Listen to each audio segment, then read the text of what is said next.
Ciao, sono Ornella dell'Italian Bookshop di Londra in esterno. Approfittando del sole, della bellissima giornata, bisogna stare un po' fuori prima di andare al pub. Allora, il tema è il gioco e io ho pensato che in questo momento a Londra c'è il torneo e il gioco più amato e più importante, forse qua sicuramente, perché c'è Wimbledon, il tennis, per cui la gente che impazzisce, code per entrare, un mondo così. Per cui io voglio parlare del libro di Andrea Gassi, Open, che parla proprio di questo gioco. E per parlare, facciamo parlare lui quando parla del tennis. Mi chiamo Andrea Gassi, mia moglie si chiama Stephanie Graf, abbiamo 2 figli, un maschio e una femmina di 5 e 3 anni. Ora vivo a New York perché sto partecipando agli US Open del 2006, i miei ultimi US Open, anzi il mio ultimo torneo in assoluto. Gioco a tennis per vivere, anche se odio il tennis, lo odio di una passione oscura e segreta, l'ho sempre odiato. Leggendo questo libro si verrebbe la voglia di dire: ma perché non hai chiamato il telefono azzurro?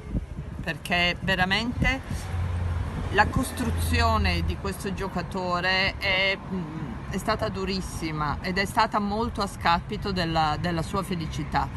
È un libro che racconta proprio la sofferenza di essere obbligato a fare qualche cosa che forse non si voleva fare, anche se si era bravi. Lui dice che diventare grandi, vincere, il senso della vittoria dura talmente così poco che vale la pena tutto quello che lui ha vissuto per una vittoria.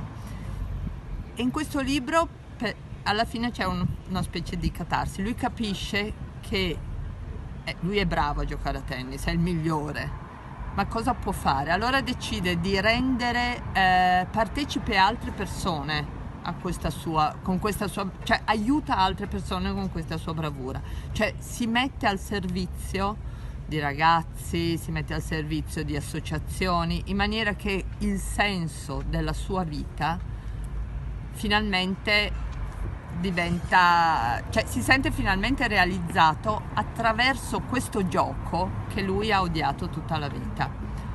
È un libro bellissimo, è un libro doloroso, è un libro faticoso da leggere. La descrizione di lui bimbo che gioca con questa macchina costruita dal padre, che lui chiama il drago, che è una specie di sparapalle che lui deve continuamente respingere, è una cosa che ti stringe il cuore. Vorresti andare da lui, abbracciarlo e dirgli: guarda, un giorno diventerai campionissimo, non ti preoccupare, perché poi sarai anche felice. Lo abbracciamo tutti, il nostro Andrea, e tutti alla televisione a vedere Wimbledon adesso. Ciao!